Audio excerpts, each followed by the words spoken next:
Bisa menanggapi dulu? Saya rasa cukup, terima kasih. Bapak tidak mau menanggapi? Bapak masih ada waktu kalau begitu untuk melanjutkan karena silakan Pak. Ya, tapi yang saya mau katakan kan adalah 2011 Gerindra yang dimana jelas sisi Bung Fadlizon meminta agar Jokowi menjadi calon gubernur di Jakarta. Sementara Jokowi mengatakan saya masih wali kota. Bung atau Mas bagus, Mas tolong pindahlah untuk memimpin Jakarta. Jadi kalau dikatakan Pak Jokowi ini adalah tidak komitmen, persoalannya adalah kalau ada yang meminta dan yang meminta ini dapat dikatakan sedikit begging bahasa Inggrisnya. Kira-kira bapak-bapak ibu akan apa? Kalau bapak-bapak ibu itu di begging untuk please, please, and please, and please. Jadi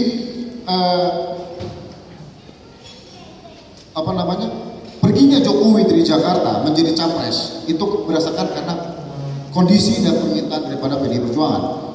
Tapi bapak ibu-ibu tidak perlu khawatir karena Pak Jokowi ini bukan meninggalkan Jakarta. Dia akan menjadi presiden Republik Indonesia dan kantornya adalah di Jakarta. Jadi tetap akan memimpin Jakarta, tetap akan tinggal di Jakarta, tetap akan memonitor kondisi kota Jakarta. Dan seperti Bapak tahu, Ahok, wakil gubernurnya, seorang PLT, sudah bisa berjalan dengan baik. Jadi insya Allah saya rasa tidak akan masalah sama sekali. Terima kasih. Terima kasih Pak. Sekarang saya akan memberikan kesempatan kedua untuk saling bertanya dan saling menjawab. Kesempatan ini akan saya berikan kepada Bapak Rusinal untuk bertanya. Silakan Pak. Boleh juga. Terima kasih Mas Dinal. Saya mau bertanya mengenai ini menyangkut Singapura juga, tapi kemarin sempat diangkat dalam suatu debat di sesi ketiga kalau tidak salah mengenai kemampuan Indonesia mengangkat tentunya kedaulatannya dari segi teritorial, dan salah satu pertanyaan itu adalah mengenai satelit. Ini Pak Prabowo nggak bertanya mengenai kebijakan yang di depannya, yang ke belakang mengenai penjualan Indosat, tapi pertanyaan kita adalah yang waktu itu akhirnya tidak dijawab oleh Pak Jokowi karena Pak Jokowi malah berfokus kepada membeli kembali Indosat yang sekarang menjadi polemik karena itu sudah harganya sangat mahal dan lain sebagainya. Pertanyaan saya, apa visi misi Pak Jokowi berkaitan dengan teritorial ini dan penguasaan daripada satelit Indonesia agar kita bisa memantau seluruh kekuatan teritorial kita? Terima kasih. Baik, terima kasih Bu Sandy. Yang seperti sudah pernah dengar bahwa Pak Jokowi mempunyai ide namanya drone. Jadi dia bermimpi adanya sebuah satelit yang betul-betul harus bisa mengawasi semua kondisi yang ada di Indonesia, dan dia punya ambisi besar bahwa kita akan punya satelit sendiri untuk bisa betul-betul mengawasi agar tidak adanya illegal fishing, adanya namanya pengambilan petak-petak atau perbatasan di antar negara dan segala macam. Jadi Pak Jokowi itu kebijakannya dia itu adalah satu, bahwa kalau negara-negara seperti kayak Singapura sudah bukan rahasia lagi, sangat tergantung dengan pasir dari Indonesia. Nah sekarang kalau misalkan ternyata seandainya pasir itu memang sudah nggak ada dan sudah nggak bisa, tentu Pak Jokowi akan mengatakan bagaimana? Kita nggak bisa lagi, kita nggak bisa menjual ke kamu, kita nggak mampu. Jadi memang udah nggak bisa dipaksakan. Dan yang saya lihat semangat Pak Jokowi ini adalah dialog. Dia pun tidak mau menggunakan sebuah namanya debat, ya. Tapi dia ingin menggunakan dialog. Dia ingin mengatakan, oke, saya mau dengar apa sih argumen kamu, apa sih unek-unek kamu, apa sih mungkin kemarahan kamu, biar nanti dia tangkap, kalau dia bisa jawab langsung dia jawab, kalau misalkan tidak. Jadi mengenai tadi masalah teritorial satelit, dia melihat kalau ini udah nggak cerita, ini buat dia adalah penting, harus ada namanya sarana satelit. Kalau Indosat saya rasa kita bicara lain, tapi satelit ini kan persoalannya nggak murah. Jadi dalam tanda kutip ya dia sekarang yang ada dulu mungkin dia bisa optimalkan. Dan saya yakin semoga dengan growth kita bisa mencapai 7%, dengan penghematan yang ada, insya Allah kita bisa membeli satelit sendiri untuk bisa mengawasi itu. Terima kasih. Terima kasih Pak Ruzila. Pak Sandi, Saya rasa itu tadi jawaban yang ditunggu rakyat Indonesia ya, bukan beli Indosat, dan tadi saya akui sudah dijawab dengan baik oleh Pak Dinal. Saya setuju sama Pak Dinal. baik, terima kasih. Pertanyaan terakhir dari Bapak Ruzila ke Bapak Sandi. Silakan Pak. Rupanya lebih Pertanyaannya susah dari Pak Dinal, kan di debat lagi. Bung Sandi, kebijakan daripada Pak Prabowo untuk bahasa kasar kebijakan luar negeri itu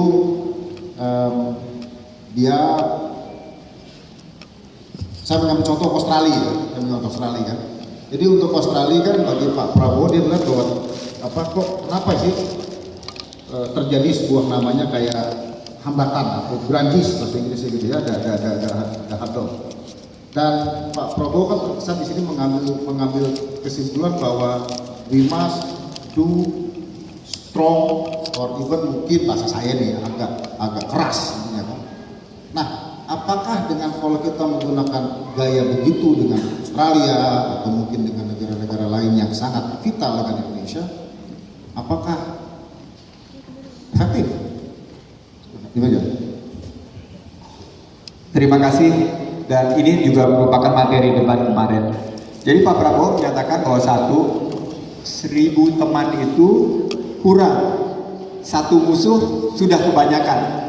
Nah, tapi yang beliau kemukakan, dalam hubungan kita dengan negara-negara lain itu kita harus nyatakan bahwa kita refleksi dulu, apakah kita kuat?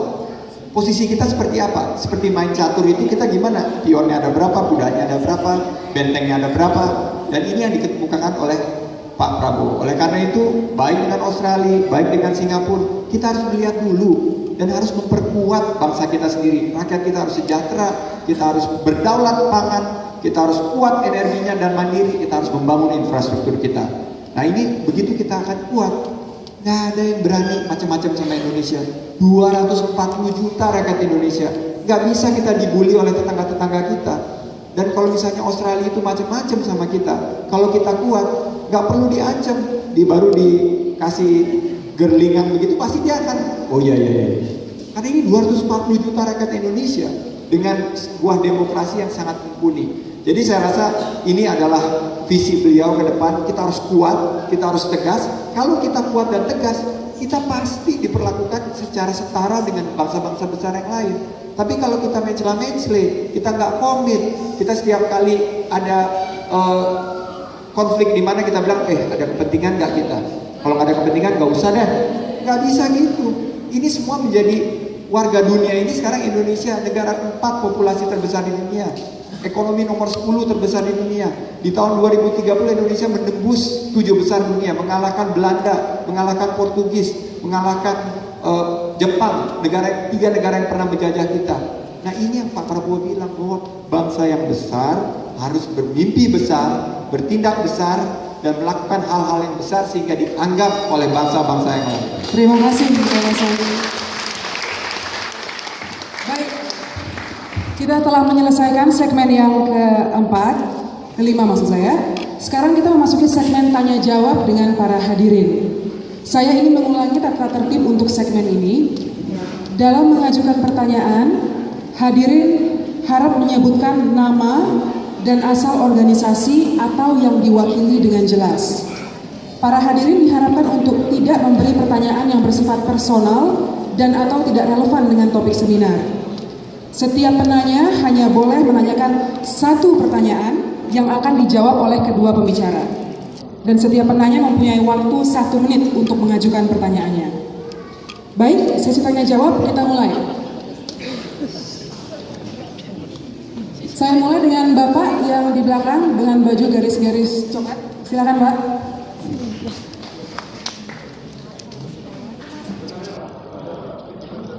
Silakan maju ke depan biar ada mikrofonnya.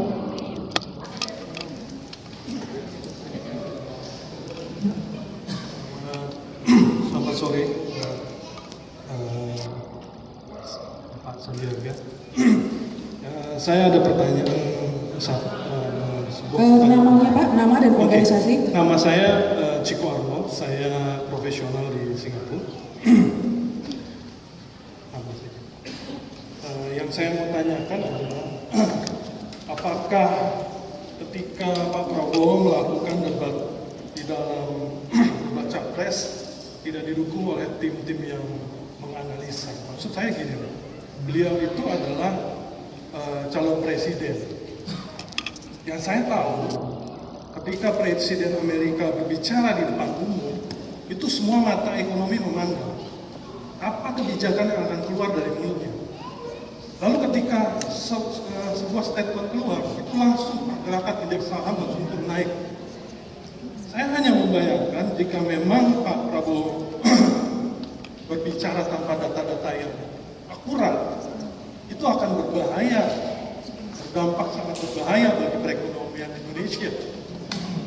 Bayangkan kalau memang analisa datanya itu adalah ngawur, indeks harga saham yang akan bergerak di Indonesia itu akan berantakan, kacau balau sebenarnya.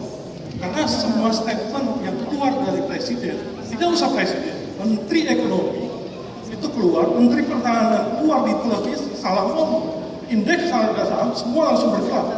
Baik, pertanyaannya Pak. Pertanyaannya, apakah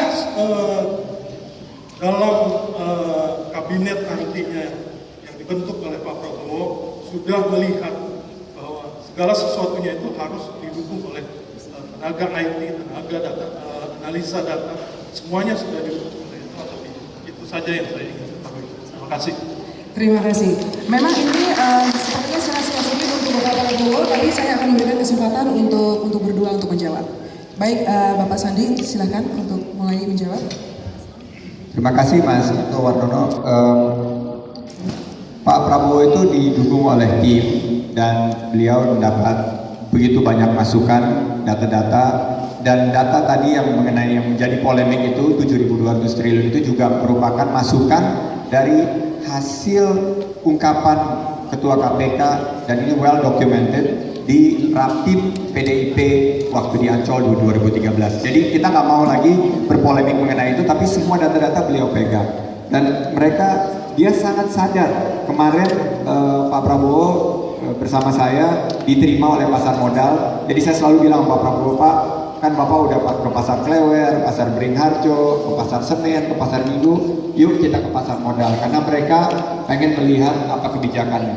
Dia menyatakan very clear bahwa Indonesia is open for business, foreign direct investment silakan masuk, tapi begitu masuk dia ikut aturan main kita, memiliki suatu kepentingan dan keberpihakan kepada national interest, kepada kepentingan nasional. Nah ini yang sangat-sangat betul-betul diusung oleh Pak Prabowo bahwa dia selalu dilengkapi dengan data-data yang akurat dan dia yakin setiap kali pernyataan itu pasti ada dampaknya. Mengenai nanti kabinet ke belakangnya, saya punya pembicaraan ini sudah 2 tahun karena beliau mempersiapkan menjadi presiden itu setelah tahun 2009, jadi bukan hanya 3 minggu terakhir. Dia menyatakan bahwa bisa nggak ya Sandi, anak-anak muda kita ini kita coba kumpulin. Nah ini mungkin saya perlu garis bawahi, Pak Prabowo itu mungkin seorang politisi tapi dia ada idealisme dan nasionalisme yang tinggi, di mana dia nyatakan nanti ya kalau kabinet kita diberikan mandat oleh rakyat, Pak Prabowo itu justru ingin merangkul semua talenta-talenta terbaik Indonesia, IT maupun manajemen, ekonomi, Koleksos Hamkamnas. Jadi kalau kita lihat, Pak Prabowo akan merangkul even teman-teman di PDIP maupun di partai-partai yang lain, karena dia ingin kabinet Indonesia itu diisi dengan the best mind, the best brain. Baik, terima kasih Pak Sandi. Untuk mungkin dalam line yang sama dan pertanyaan yang sama untuk menjawab dari Bapak. Baik, Bung Ito. Ya mau nggak mau saya mesti berbeda dengan saya di sini. Itulah Prabowo. Jadi dia saya kenal baik sama dia. Ayah dia sama ayah saya sangat berteman baik. Jadi memang dia itu apa, he's very smart. Itu aja poinnya. He's very smart dan dia honest, jujur. Nah, persoalan sekarang muncul di sini. Bung mungkin pernah dengar nama Hasim Joyo Hadikusumo. Yang dimana itu ada adiknya. Jadi Bung Sandy, saya berharap betul Bung Sandy bisa menjadi tulang punggung nantinya. Tapi bisakah Hasim tidak berperan? Karena kalau sampai Hasim masih berperan, silakan. Karena apa? Karena it's a business community, gitu loh. Dia akan bermain dengan kepentingan bisnis. Sementara Sandy bicara untuk negara. Nah, ini kan mestinya kan jangan diadu gitu kan, kasar gitu kan. Jadi saya secara pribadi saya mempertanyakan keberanian seorang bernama Prabowo itu untuk tanda kutip say no to his family. Itu mungkin saya terus terang ada mempertanyakan. But he will, dia punya guts lah ya. Tapi again kita lihat nanti kejadiannya. Nah sekarang sedangkan kabinet, bahasanya kan harus kayak gitu yang tadi saya bilang. Bung, sekarang ada 6 koalisinya dia. Ya. Sudah bukan rahasia, ini semua tanda kutip ada hadiahnya. Ya. Bung Sandy, saya ingat isu gosip Prabowo menjanjikan 66 jabatan menteri. Sementara undang-undang kabinet cuma 35, 35. Gimana ceritanya? Baik, terima kasih Bapak Rusdiana. Silakan untuk pertanyaan kedua.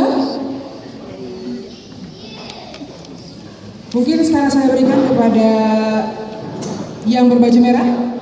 Silakan Pak.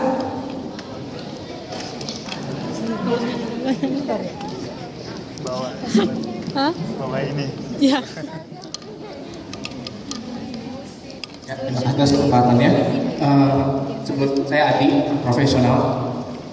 Sebelumnya saya masih undecided. Pertanyaan pertama pertanyaan saya cuma satu sebenarnya. Pak Prabowo bilang soal good neighbor policy, doktrin tetangga baik yang tidak akan mengganggu tetangga lainnya. Yang dengan kata lain setuju dengan status quo. Dan juga Bapak bilang soal peran aktif, dan itu menurut saya sangat luar biasa. Tapi satu pertanyaan saya, apakah ini juga artinya mendukung status quo di Timur Tengah? Terima kasih. Dan juga untuk Pak Rusdiana soal poros maritim dunia, bagaimana pengimplementasiannya di organisasi perdagangan seperti WTO? Terima kasih. Terima kasih. Tadi pertanyaan Mas Adi tentang good neighbor policy ya? Soal status quo. Oke. Oke. Saya rasa good neighbor policy itu akan menjadi landasan daripada tentunya bagaimana kita, sekali lagi kita bilang kita bisa pilih teman kita tapi kita nggak bisa pilih tetangga kita. Kita harus hidup bertetangga kan. Dan dalam ajaran agama, saya Muslim, adalah tetangga kita itu kadang-kadang bisa ditreat harus lebih dekat daripada saudara sendiri. Nah, saya rasa Pak Prabowo mendorong tentunya policy tersebut, dan sebetulnya status quo itu saya rasa ada sedikit misconception bahwa Pak SBY selama 10 tahun terakhir ini berhasil mengangkat Indonesia, dan Indonesia ini sekarang ada di tentunya dalam pergaulan internasional. Kita adalah bagian daripada G20, kita ada bagian daripada APEC, dan kita juga sangat aktif dalam diplomasi maupun internasional arena.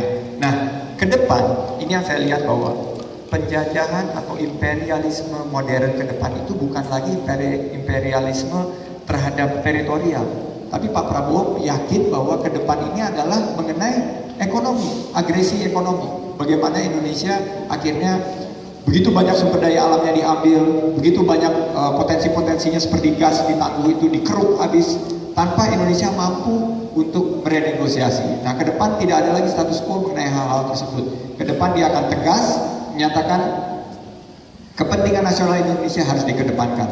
Ya, kita adalah bertetangga dan kita memiliki kontrak, tapi dalam setiap kontrak itu ada klausul untuk renegosiasi. Jangan lagi kita memberikan begitu banyak sumber daya alam kita dikeruk. Masa kita ekspor CPO, tapi terus kita impor produk-produk turunannya. Kakao kita ekspor, terus pada satu saat kita impor Belgium coklat dari Belgia. Saya yakin di Belgia nggak ada satu batang pun pohon coklat. Pohon coklatnya ada di Indonesia, kan kita Baik, terima kasih Pak Sakti. Terima kasih. Sudah habis. Silakan Pak Rusdinal. Terima kasih Mas Adi. Mas Adi bertanya WTO tadi ya.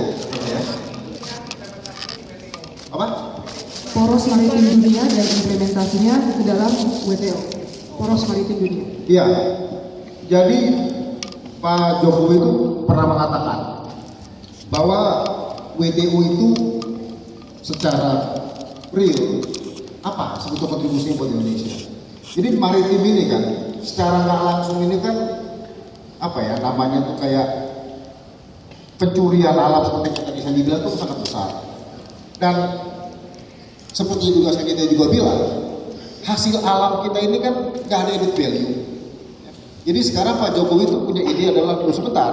Kalau sekarang kita mau ngomong jual misalkan ikan atau misalkan minyak ikan, misalkan gitu ya. Sekarang kenapa kalau misalkan kamu saya minta 9 misalkan gitu. Kamu juga kasih saya 9. Yang selama ini yang terjadi kan adalah saya kasih 10, cuma saya terima 3. Itu terjadi yang namanya di perkebunan kelapa sawit atau bisnis kelapa sawit dan dalam tanda kutip pemakanan. Kayak mau tahu, Papua itu akan dibuka lahan padi, ya, lahan padi. Sementara Papua itu penghasil sagu. Sagu kalau ada added value itu bisa menghasilkan bahan baku Indomie, bikin mie gitu ya. Nah, ini yang Pak Jokowi pengen ngomong sama WTO. Ini gimana caranya nih? Karena kalau misalkan kita bicara maritim, kita bicara dalam tanda kutip ada hasil hutan, ada hasil laut. Tapi intinya yang paling penting adalah kita harus duduk dan bernegosiasi. Yang dimana saya nggak mau dong. Kamu mengambil ABCD, tapi kamu cuma ngasih A. Kamu ngambil 5, saya dapat 1. Nah justru itu ke depan diplomat kita punya duta besar kita di WTO. Begitu seorang duta besar kita di WTO, wajib hukumnya menguasai trading secara benar. Baik, terima kasih Bapak Rusdinal. Pertanyaan ketiga. Tadi saya sudah mengambil dari sebelah sini supaya adil. Silakan Bapak. Ya.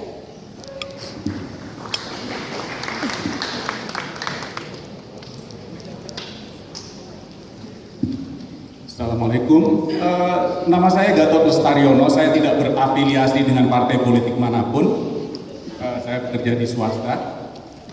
Pertanyaan saya yang pertama adalah kalau Bapak siapa tadi? Bapak Rusdinal. Nah, kalau Bapak Rusdinal yang mencalonkan jadi presiden mungkin saya pilih Bapak, tapi kalau Pak Jokowi saya karena di sini saya berbicara masalah yang nomor 1 paham, yang nomor 2 tidak paham. Yang pertama adalah kemarin itu begitu habis debat presiden mengenai komentar mengenai Tang Leopard, anak saya yang baru lulus SMA itu telepon saya, Pak Jokowi apakah nggak pernah belajar fisika? Karena dengan hitung-hitungan yang sangat sederhana, beban yang harus disanggah persatuan luas dari Tang Leopard itu akan sama dengan Kijang Innova. Pertanyaannya silakan Bapak. Pertanyaan saya adalah lagi-lagi mengenai perlu ketegasan dengan adanya perubahan geopolitik yang ada di Laut Cina Selatan. Kira-kira bagaimana sikap dari kedua belah pihak untuk merespon situasi ini? Terima kasih.